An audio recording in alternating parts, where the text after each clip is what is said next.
ਜਿਹਨੂੰ ਪਤਾ ਹੋਣਾ ਜੀ ਕਿ 550ਵਾਂ ਪ੍ਰਕਾਸ਼ ਪੁਰਬ ਤੇ ਜੀ ਏਕ ਓਮਕਾਰ ਸਾਹਿਬ ਬਣਾਏ ਸੀਗੇ, ਜਿਨ੍ਹਾਂ 'ਚ 1100 ਤਿਨਕਿਆਂ ਨੂੰ 11,000 ਵਾਰ ਮੋੜਿਆ ਗਿਆ ਸੀ 10 ਘੰਟੇ ਚੱਖਾਂ ਦੀ ਪੱਟੀ ਬੰਨ੍ਹ ਕੇ।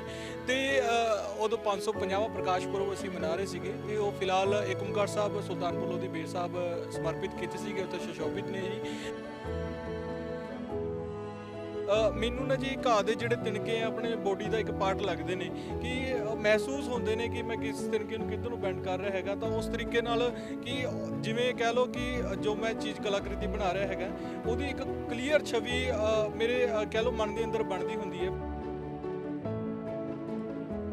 ਜੀ ਏਕ ਓਮਕਾਰ ਸਾਹਿਬ ਦੀ ਕਲਾਕ੍ਰਿਤੀ ਬਣਾਈ ਹੈਗੀ ਹੈ ਜੀ, ਜੋ ਕਿ 400 ਸਾਲਾ ਪ੍ਰਕਾਸ਼ ਪੁਰਬ ਨੂੰ ਸਮਰਪਿਤ ਹੈਗੀ ਹੈ। ਤੇ ਏਕ ਓਮਕਾਰ ਸਾਹਿਬ ਦੀ ਜਿਹੜੀ ਇਹ ਕਲਾਕ੍ਰਿਤੀ ਹੈਗੀ ਹੈ ਜੀ, ਇਸ ਨੂੰ ਇੱਕ ਘਾਹ ਦੇ ਤਿਣਕੇ ਦੇ ਨਾਲ ਬਣਾਇਆ ਗਿਆ ਹੈਗਾ। ਤੇ ਇਹਦਾ ਸੁਨੇਹਾ ਇਹ ਹੈ ਜੀ ਕਿ ਪਰਮਾਤਮਾ ਦਾ ਸੁਨੇਹਾ ਆਪਾਂ ਇੱਕ ਘਾਹ ਦੇ ਤਿਣਕੇ ਨਾਲ ਵੀ ਦੇ ਸਕਦੇ ਹਾਂ, ਉਹ ਵੀ ਇੱਕ ਕਾਫੀ ਹੈਗਾ। ਸਤਿ ਸ਼੍ਰੀ ਅਕਾਲ ਜੀ, ਮੈਂ ਅਨੁਰਾਗ ਸ਼ਰਮਾ, ਡੇਲੀ ਪੋਸਟ ਪੰਜਾਬੀ ਦੇਖ ਰਹੇ ਦਰਸ਼ਕਾਂ ਦਾ ਸਵਾਗਤ ਹੈ। ਦੋਸਤੋ, ਜਿਸ ਤਰ੍ਹਾਂ ਕਿਹਾ ਜਾਂਦਾ ਕਲਾਕਾਰ ਦਾ ਤੇ ਕਲਾ ਦਾ ਕੋਈ ਧਰਮ ਨਹੀਂ ਹੁੰਦਾ, ਕੋਈ ਦੀਨ ਇਮਾਨ ਨਹੀਂ ਹੁੰਦਾ। ਉਹ ਸਿਰਫ ਕਲਾ ਦੇ ਲਈ ਆਪਣਾ ਜਿਹੜਾ ਹੈ ਸੰਘਰਸ਼ ਕਰਦੇ ਰਹਿੰਦੇ ਔਰ ਕਲਾ ਨੂੰ ਨਿਖਾਰਨ ਦੇ ਲਈ ਹਮੇਸ਼ਾ ਕੋਸ਼ਿਸ਼ਾਂ 'ਚ ਲੱਗੇ ਰਹਿੰਦੇ ਆ। ਉਸੇ ਤਰ੍ਹਾਂ ਸਾਡੇ ਰਾਜਪੁਰਾ ਦੇ, ਸਾਡੇ ਪਟਿਆਲੇ ਦੀ ਸ਼ਾਨ ਅਭਿਸ਼ੇਕ ਚੌਹਾਨ, ਜੋ ਕਿ ਗ੍ਰਾਸ ਆਰਟਿਸਟ ਦੇ ਨਾਮ ਨਾਲ ਜਾਣੇ ਜਾਂਦੇ ਆ, ਹਰ ਵਾਰ ਨਵਾਂ ਕੁਝ ਕਰਦੇ ਰਹਿੰਦੇ ਔਰ ਇੰਨਾ ਕੁ ਨਵਾਂ ਕਰਦੇ ਰਹਿੰਦੇ ਆ ਕਿ ਕਈ ਰਿਕਾਰਡ ਤਾਂ ਉਹਨਾਂ ਨੇ ਆਪਣੇ ਖੁਦ ਹੀ ਤੋੜ ਦਿੱਤੇ ਆ। ਜਿਨ੍ਹਾਂ ਨਾਲ ਪਿਛਲੀ ਵਾਰ ਤੁਹਾਨੂੰ ਮਿਲਾਇਆ ਸੀ, ਜਿਨ੍ਹਾਂ ਨੂੰ ਵੱਡੀਆਂ ਵੱਡੀਆਂ ਜਿਹੜੀਆਂ ਰੈਕਟਸ ਦਰਜ ਕਰਦੀਆਂ ਉਹਨਾਂ ਕਿਤਾਬਾਂ ਨੇ ਵੀ ਨਾ ਕਰਤੀ ਸੀ ਵੀ ਹੁਣ ਅਸੀਂ ਤੁਹਾਡਾ ਰਿਕਾਰਡ ਨਹੀਂ ਲਿਖ ਸਕਦੇ, ਕਿਉਂਕਿ ਤੁਹਾਡਾ ਰਿਕਾਰਡ ਤੋੜਨ ਵਾਲਾ ਸਾਨੂੰ ਕੋਈ ਲੱਭਣਾ ਮੁਸ਼ਕਿਲ ਹੋ ਜਾਣਾ। ਸੋ ਇਸ ਵਕਤ ਸਾਡੇ ਨਾਲ ਨੇ ਅਭਿਸ਼ੇਕ ਜੀ, ਤੁਹਾਡਾ ਬਹੁਤ ਬਹੁਤ ਸਵਾਗਤ ਹੈ। ਥੈਂਕ ਯੂ ਜੀ। ਡੇਲੀ ਪੋਸਟ ਦੇਖ ਰਹੇ ਸਾਰੇ ਵੀਰਾਂ ਦਾ ਮੈਂ ਧੰਨਵਾਦ ਕਰਦਾ ਜੀ, ਤੇ ਆਪ ਜੀ ਦਾ ਵੀ ਧੰਨਵਾਦ ਕਰਦਾ ਕਿ ਉਹਨਾਂ ਦੇ ਰੂਬਰੂ ਹੋਣ ਦਾ ਤੁਸੀਂ ਮੌਕਾ ਦਿੱਤਾ ਤੇ ਇਸ ਵਿਰਾਸਤ ਨੂੰ ਇੱਕ ਪਲੇਟਫਾਰਮ ਦਿੱਤਾ ਜੀ। ਬਹੁਤ ਬਹੁਤ ਸ਼ੁਕਰੀਆ, ਧੰਨਵਾਦ ਤੁਹਾਡਾ। ਤੁਸੀਂ ਵਿਰਾਸਤ ਸਾਂਭੀ ਬੈਠੇ ਹੋ, ਪੁਰਖਾਂ ਦਾ ਜਿਹੜਾ ਕੰਮ ਹੈ ਤੁਸੀਂ ਇਸ ਟਾਈਮ ਕਰ ਰਹੇ ਹੋ ਜਦੋਂ ਸਾਰੀ ਦੁਨੀਆ ਮਾਡਰਨ ਹੋ ਰਹੀ ਹੈ। ਲੋਕ ਕੰਪਿਊਟਰ ਤੋਂ ਲੈਪਟਾਪ ਤੇ ਆ ਗਏ, ਲੈਪਟਾਪ ਤੋਂ ਹੁਣ ਟੈਬ ਤੇ ਆ ਗਏ, ਤਾਂ ਉਸ ਤੋਂ ਬਾਅਦ ਮੋਬਾਈਲ ਤੇ ਆ ਗਏ, ਇਸ ਤੋਂ ਛੋਟਾ ਵੀ ਕੁਝ ਆ ਜਾਊਗਾ। ਪਰ ਤੁਸੀਂ ਅੱਜ ਤੋਂ 500 ਸਾਲ ਪੁਰਾਣੀ ਸੱਭਿਅਤਾ ਨੂੰ ਜਿੰਦਾ ਰੱਖੇ ਹੋਏ ਹੋ, ਉਸ ਕਲਾ ਨੂੰ ਜਿੰਦਾ ਰੱਖੇ ਹੋਏ ਹੋ ਜਿਹੜੀ ਕਿ ਲੁਪਤ ਹੁੰਦੀ ਜਾ ਰਹੀ ਹੈ। ਮੈਨੂੰ ਲੱਗਦਾ ਕਿ ਇਸ ਵਕਤ ਤੁਸੀਂ ਇਕੱਲੇ ਹੀ ਆਰਟਿਸਟ ਹੋਵੋਗੇ ਜਿਹੜੇ ਕਿ ਗ੍ਰਾਸ ਦੇ ਨਾਲ ਚੀਜ਼ਾਂ ਤਿਆਰ ਕਰਦੇ ਆ। ਸੋ ਦੋਸਤੋ, ਪਹਿਲਾਂ ਬੜੀ ਵਾਰ ਤੁਹਾਨੂੰ ਮਿਲਾਇਆ, ਰੂਬਰੂ ਕਰਾਇਆ, ਜਿਨ੍ਹਾਂ ਬਹੁਤ ਕੁਝ ਇਸ ਤਰ੍ਹਾਂ ਦਾ ਕਰਤਾ ਜਿਹਨੂੰ ਅਸੀਂ ਸੋਚ ਵੀ ਨਹੀਂ ਸਕਦੇ। ਅੱਖਾਂ ਤੇ ਪੱਟੀ ਬੰਨ੍ਹ ਕੇ ਘਾਹ ਦੇ ਇੱਕ ਤਿਣਕੇ ਨਾਲ, ਕਈ ਤਿਣਕਿਆਂ ਨਾਲ ਬੜੀਆਂ ਕਲਾਕ੍ਰਿਤੀਆਂ ਜਿਹੜੀਆਂ ਉਹ ਕੇਰ ਦਿੰਦੇ ਨੇ। ਇਸ ਵਕਤ ਅੱਜ ਆਏ ਆ, ਅਸੀਂ ਦੇਖਦੇ ਹਾਂ ਵੀ ਕੀ ਖਾਸ ਕਰਕੇ ਲਿਆਏ ਹੋ। ਹਾਂਜੀ ਜੀ ਏਕ ਓਮਕਾਰ ਸਾਹਿਬ ਦੀ ਕਲਾਕ੍ਰਿਤੀ ਬਣਾਈ ਹੈਗੀ ਹੈ ਜੀ, ਜੋ ਕਿ 400 ਸਾਲਾ ਪ੍ਰਕਾਸ਼ ਪੁਰਬ ਨੂੰ ਸਮਰਪਿਤ ਹੈਗੀ ਹੈ। ਤੇ ਏਕ ਓਮਕਾਰ ਸਾਹਿਬ ਦੀ ਜਿਹੜੀ ਇਹ ਕਲਾਕ੍ਰਿਤੀ ਹੈਗੀ ਹੈ ਜੀ, ਇਸ ਨੂੰ ਇੱਕ ਘਾਹ ਦੇ ਤਿਣਕੇ ਦੇ ਨਾਲ ਬਣਾਇਆ ਗਿਆ ਹੈਗਾ। ਤੇ ਇਹਦਾ ਸੁਨੇਹਾ ਇਹ ਹੈ ਜੀ ਕਿ ਪਰਮਾਤਮਾ ਦਾ ਸੁਨੇਹਾ ਆਪਾਂ ਇੱਕ ਘਾਹ ਦੇ ਤਿਣਕੇ ਨਾਲ ਵੀ ਦੇ ਸਕਦੇ ਹਾਂ, ਉਹ ਵੀ ਇੱਕ ਕਾਫੀ ਹੈਗਾ ਜੇ ਆਪ ਜੀ ਆਪਣਾ ਸੱਚੀ ਦਿਲ ਦੇ ਨਾਲ ਅਰਦਾਸ ਕਰਦੇ ਹੋ। ਇਸ ਏਕ ਓਮਕਾਰ ਸਾਹਿਬ ਨੂੰ ਬਣਾਉਂਦੇ ਹੋਏ ਜੀ ਨੀਅਰ ਅਬਾਊਟ 2 ਦਿਨ ਦਾ ਸਮੇਂ ਲੱਗਿਆ ਹੈਗਾ ਮੈਨੂੰ, ਤੇ 3 ਦਿਨ ਦੇ ਕਰੀਬ ਇਹਨੂੰ ਤਰਾਸ਼ਣ 'ਚ ਲੱਗੇ ਆ। ਤੇ ਇਹ ਗੁਰਮੁਖੀ ਦੇ 35 ਅੱਖਰਾਂ ਤੋਂ ਪ੍ਰੇਰਿਤ ਹੈ ਜੀ। ਉਹ ਕਿਸ ਤਰ੍ਹਾਂ? ਇਹਦੇ ਚ ਐਕਚੁਅਲੀ 35 ਭਾਗ ਨੇ ਜੀ। ਏਕ ਓਮਕਾਰ ਸਾਹਿਬ ਦੇ ਜੀ 35 ਭਾਗ ਬੁਣ ਕੇ ਆਪਸ ਦੇ ਵਿੱਚ ਜੁਆਇੰਟ ਕੀਤੇ ਗਏ ਨੇ, ਤੇ ਹਰ ਭਾਗ ਦਾ ਜਿਹੜਾ ਸਾਈਜ਼ ਹੈਗਾ ਉਹ 1 mm ਦੇ ਕਰੀਬ ਹੈਗਾ। ਤੇ ਮਤਲਬ ਕਿ 35 ਭਾਗ ਲੈਣ ਦਾ ਰੀਜ਼ਨ ਇਹੀ ਸੀਗਾ, 35 ਅਲਫਾਬੈਟ ਗੁਰਮੁਖੀ ਲਿਪੀ ਦੇ ਜੀ। ਸੋ ਤੁਸੀਂ ਦੇਖ ਸਕਦੇ ਹੋ ਕਿ ਬਹੁਤ ਛੋਟੇ ਆਕਾਰ ਦੇ ਏਕਮਕਾਰ ਜਿਹੜਾ ਹੈ ਇਹਨਾਂ ਨੇ ਉਕੇਰ ਦਿੱਤਾ ਔਰ ਘਾਹ ਦੇ ਇੱਕ ਤਿਣਕੇ ਨਾਲ, ਜਿਸ ਤਰ੍ਹਾਂ ਕਿ ਇਹਨਾਂ ਕਿਹਾ ਕਿ 35 ਨੂੰ ਵੀ ਮੈਂ ਦਿਖਾਉਣਾ ਚਾਹੁੰਦਾ ਔਰ ਵੱਡਾ ਸੰਦੇਸ਼ ਇਹ ਦੇਣਾ ਚਾਹੁੰਦੇ ਆ ਕਿ ਪਰਮਾਤਮਾ ਦੇ ਨਾਂ ਦਾ ਸੰਦੇਸ਼ ਪ੍ਰਚਾਰ ਕਰਨ ਵਾਸਤੇ ਇੱਕ ਤਿਣਕਾ ਵੀ ਕਾਫੀ ਹੈ।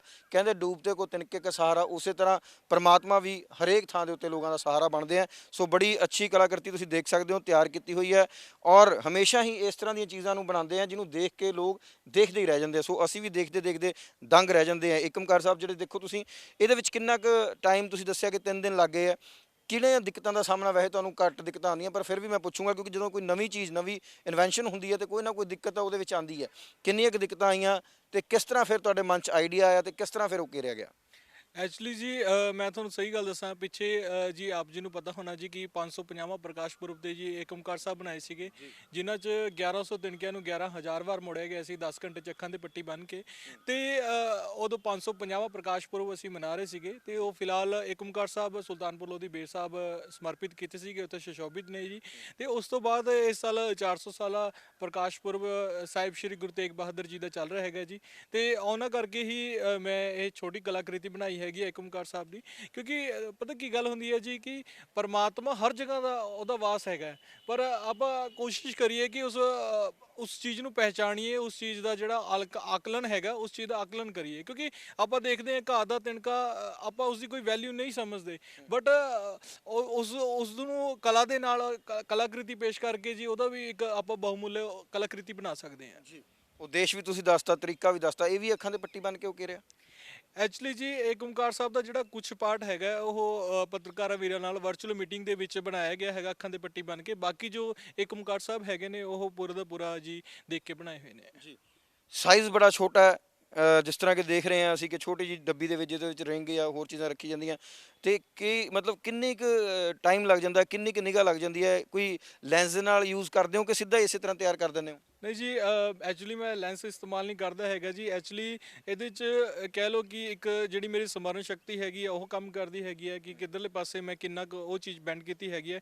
ਤੇ ਦੂਜਾ ਇਹ ਚੀਜ਼ ਹੈ ਜੀ ਕਿ ਮੈਨੂੰ ਨਾ ਜੀ ਘਾਹ ਦੇ ਜਿਹੜੇ ਤਿਨਕੇ ਆ ਆਪਣੇ ਬੋਡੀ ਦਾ ਇੱਕ ਪਾਰਟ ਲੱਗਦੇ ਨੇ, ਕਿ ਮਹਿਸੂਸ ਹੁੰਦੇ ਨੇ ਕਿ ਮੈਂ ਕਿਸ ਤਿਨਕੇ ਨੂੰ ਕਿੱਧਰ ਨੂੰ ਬੈਂਡ ਕਰ ਰਿਹਾ ਹੈਗਾ। ਤਾਂ ਉਸ ਤਰੀਕੇ ਨਾਲ ਕਿ ਜਿਵੇਂ ਕਹਿ ਲਓ ਕਿ ਜੋ ਮੈਂ ਚੀਜ਼ ਕਲਾਕ੍ਰਿਤੀ ਬਣਾ ਰਿਹਾ ਹੈਗਾ ਉਹਦੀ ਇੱਕ ਕਲੀਅਰ ਛਵੀ ਮੇਰੇ ਕਹਿ ਲਓ ਮਨ ਦੇ ਅੰਦਰ ਬਣਦੀ ਹੁੰਦੀ ਹੈ। ਬਾਕੀ ਹੋਰ ਕੁਝ ਨਹੀਂ ਦਿਖਾਈ ਦੇ ਰਿਹਾ ਹੁੰਦਾ, ਬਟ ਉਹ ਜੋ ਆਰਟੀਫੈਕਟ ਆ ਉਹ ਬਿਲਕੁਲ ਕਲੀਅਰ ਵਿਜ਼ਨ ਨਾਲ ਦਿਖ ਰਿਹਾ ਹੁੰਦਾ ਹੈ। ਜੀ ਸੋ ਕਿੰਨੀ 35 ਤੁਸੀਂ ਕਿਹਾ ਕਿ ਅਸੀਂ 35 ਕਣ ਜਾਂ 35 ਵਾਰ ਇਸ ਨੂੰ ਫੋਲਡ ਕੀਤਾ ਤੇ ਤਿਆਰ ਕਰ ਦਿੱਤਾ।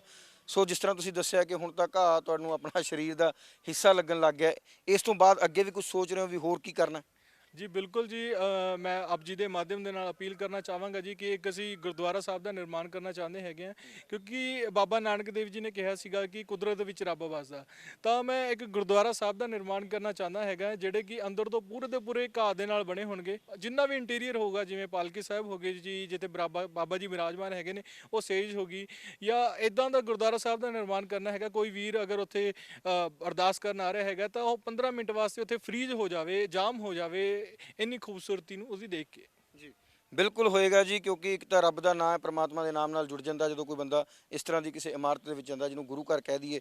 ਤੇ ਉਸ ਤੋਂ ਬਾਅਦ ਜੇਕਰ ਤੁਸੀਂ ਇਸ ਤਰ੍ਹਾਂ ਦੀਆਂ ਕਲਾਕ੍ਰਿਤੀਆਂ ਜਾਂ ਪੂਰਾ ਘਾਹ ਦਾ ਬਣਾ ਦੋਗੇ, ਇਨਵਾਇਰਨਮੈਂਟ ਵੀ ਅੱਛਾ ਹੋ ਜਾਊਗਾ, ਔਰ ਉਹ ਤੋਂ ਬਾਅਦ ਜਿਸ ਤਰ੍ਹਾਂ ਤੁਸੀਂ ਕਹਿ ਰਹੇ ਹੋ ਕਿ ਸਾਰਾ ਕੁਝ ਹੀ ਉੱਥੇ ਇੰਟੀਰੀਅਰ ਜਿਹੜਾ ਹੈਗਾ ਘਾਹ ਦਾ ਬਣਿਆ ਹੋਊਗਾ, ਤੇ ਜ਼ਰੂਰ ਲੋਕ ਜੁੜਨਗੇ ਵੀ ਔਰ ਆਣਗੇ ਵੀ। ਔਰ ਇਸ ਦੇ ਲਈ ਹੁਣ ਕੀ ਪ੍ਰਯਾਸ ਜਾਰੀ ਹੈ? ਸਰਕਾਰ ਨਾਲ ਗੱਲ ਕਰ ਰਹੇ ਹੋ ਕਿ ਆਪਣੇ ਲੈਵਲ ਤੇ ਕੰਮ ਕਰ ਰਹੇ ਹੋ ਜਾਂ ਕਿਸੇ ਐਨਜੀਓ ਦੇ ਨਾਲ ਗੱਲ ਕਰ ਰਹੇ ਹੋ? ਐਕਚੁਅਲੀ ਜੀ ਐਸਪੀਜੀਸੀ ਨਾਲ ਮੈਂ ਗੱਲ ਕਰ ਰਿਹਾ ਹੈਗਾ, ਤੇ ਮਜਿੰਦਰ ਸਿੰਘ ਸਿਰਸਾ ਭਾਜੀ ਹੈਗੇ ਨੇ ਉਹਨਾਂ ਨਾਲ ਵੀ ਗੱਲ ਕਰ ਰਿਹਾ ਹੈਗਾ, ਤੇ ਕੋਸ਼ਿਸ਼ ਕਰ ਰਹੇ ਹੈਗੇ ਕਿ ਜਲਦੀ ਅਸੀਂ ਇਸ ਚੀਜ਼ ਨੂੰ ਨੇਪਰੇ ਚਾੜੀਏ। ਹਜੇ ਕਰੋਨਾ ਕਰਕੇ ਥੋੜਾ ਇਸ਼ੂ ਚੱਲ ਰਿਹਾ ਹੈਗਾ, ਕਿਉਂਕਿ ਆਪ ਜੀ ਨੂੰ ਪਤਾ ਹੈਗਾ ਹਰ ਜਗ੍ਹਾ ਕਰੋਨਾ ਵਾਇਰਸ ਇਸ ਟਾਈਮ ਫੈਲ ਰਿਹਾ ਹੈਗਾ, ਤੇ ਬਹੁਤ ਸਾਰੀ ਅੜਚਨਾ ਹਜੇ ਮਨੁੱਖਾਂ ਦੇ ਸਾਹਮਣੇ ਆ ਰਹੀ ਹੈਗੀਆਂ, ਮੇਰੇ ਵੀਰਾਂ ਦੇ ਸਾਹਮਣੇ ਆ ਰਹੀ ਹੈਗੀਆਂ। ਤੇ ਹਜੇ ਤਾਂ ਫਿਲਹਾਲ ਜੀ ਇਧਰਲੇ ਪਾਸੇ ਹੀ ਧਿਆਨ ਹੈਗਾ ਕਿ ਵੱਧ ਤੋਂ ਵੱਧ ਲੋਕਾਂ ਦੀ ਹੈਲਪ ਕੀਤੀ ਜਾਵੇ, ਪਰ ਆਉਣ ਵਾਲੇ ਟਾਈਮ 'ਚ ਜਦ ਕਰੋਨਾ ਖਤਮ ਹੋ ਜਾਊਗਾ ਤਾਂ ਜ਼ਰੂਰ ਅਸੀਂ ਇਸ ਤੇ ਕੁਝ ਨਵਾਂ ਕਰਾਂਗੇ ਜੀ ਬਹੁਤ ਬਹੁਤ ਸ਼ੁਕਰੀਆ ਜੀ।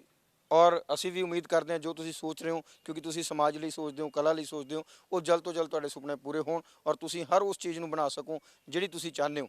ਕੁਦਰਤ ਨੂੰ ਵੀ ਪਿਆਰ ਕਰਦੇ ਹਾਂ, ਘਾਹ ਨੂੰ ਵੀ ਪਿਆਰ ਕਰਦੇ ਹਾਂ। ਕਈ ਵਾਰ ਆਪਾਂ ਦੇਖ ਲੈਂਦੇ ਹਾਂ ਘਾਹ ਦੇ ਤਿਨਕੇ ਦੀ ਕੋਈ ਕੀਮਤ ਨਹੀਂ ਸਮਝਦਾ, ਕੋਈ ਵੈਲਿਊ ਨਹੀਂ ਸਮਝਦਾ, ਪਰ ਜਦੋਂ ਘਾਹ ਦਾ ਤਿਨਕਾ ਅਭਿਸ਼ੇਕ ਚੌਹਾਨ ਦੇ ਹੱਥ 'ਚ ਲੱਗ ਜਾਂਦਾ ਤੇ ਉਸ ਦੀ ਆਕਾਰ ਬਦਲ ਜਾਂਦਾ ਔਰ ਉਸ ਦੀ ਕੀਮਤ, ਉਸ ਦੀ ਕਦਰ ਇੰਨੀ ਹੋ ਜਾਂਦੀ ਹੈ ਕਿ ਫਿਰ ਚਾਹੇ ਲੋਕ ਉੱਥੇ ਨਤਮਸਤਕ ਹੋ ਜਾਣ।